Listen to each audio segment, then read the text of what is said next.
На 3 овој месец до Советот на општина Прилеп како овластени предлагачи сите опозициони советници поднесува барање за итна седница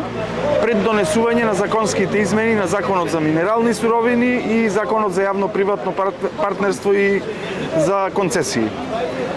Целта беше да се одржи таква итна седница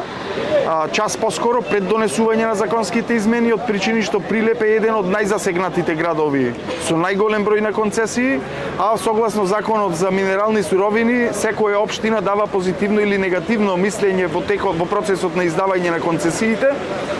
што значи зема активно учество во тој процес. До денес председателката на Совет, за жал, и мнозинството не закажа итна седница, не деловнички, не статутарно. Беше должна да ја закаже итната седница затоа што беше побарана од 1/3 од советниците. Денес ќе побараме одговор на таквото прашање, а овие луѓе се тука од причини што со донесените законски измени следи процес во кој што се загрозени 3 села на потегот на Плетвар, тоа е Оревоец, Плетвар и Крстец.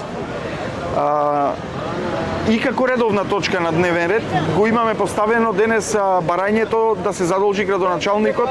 да отпочне со постапка за изготвување на кумулативна студија за влијанието на сите издадени концесии врз животната средина и здравието на луѓето, од причини што во изминативе 35 години никој не смогнал сила за да покажи на каков начин преку анализи ваквиот број на концесии влијаат на здравието на луѓето. Ние ја полниме државна клиника со пациенти од белодробни заболувања, од канцерогени заболувања, а се уште ја немаме испитано причината зошто токму од пелагонија бројот на такви пациенти во Скопје е најголем. Уште една битна работа за која што денес Советот треба да одлучува и е предложена како точка на дневен ред е предлогот за донесување на одлука за формирање на местна заедница Ореовец, како би се дефинирал правниот статус на оваа местна заедница. Таму има 22 регистрирани гласачи согласно избирачкиот список.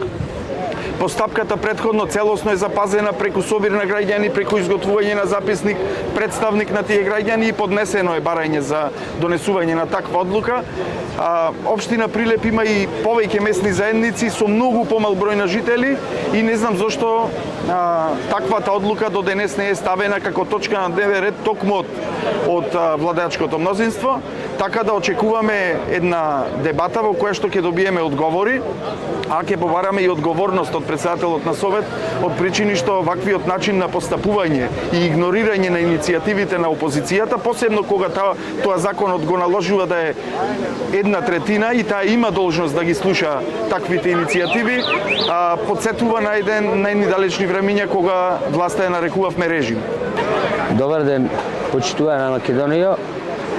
Денеска се собравме пред општинската зграда во Прилеп да им дадеме поддршка на оние народни избраници или како ги нарекуваме советници да донесат правилна одлука по повод двете точки кои се на денешен дневен ред на денешната седница. Значи, сакаме да им упатиме повик за добронамереност и добросовесност дека ние во Прилеп после 35 така наречена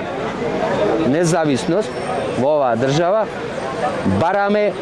официјални цифри и бројки за воздухот што го дишиме, за водата што ја пиеме и за почвите околу нашиот град. Мислам дека доволно барем прилепчани се запознати дека Прилеп како град важи како најрударски град, иако од една страна би можел да кажам за наша среќа во и околу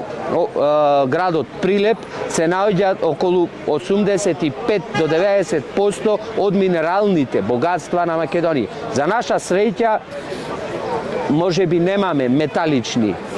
суровини тука, што е многу поопасно, но сите сме сведоци, барем она голо око што може да го покаже во нашата разорана и уништена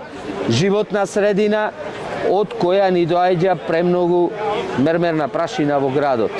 Така да, рете, после 35 години да видиме официјални цифри и бројки, докаде сме како работат рудниците, иако знаеме како работат, но да го видиме тоа на еден официјален план.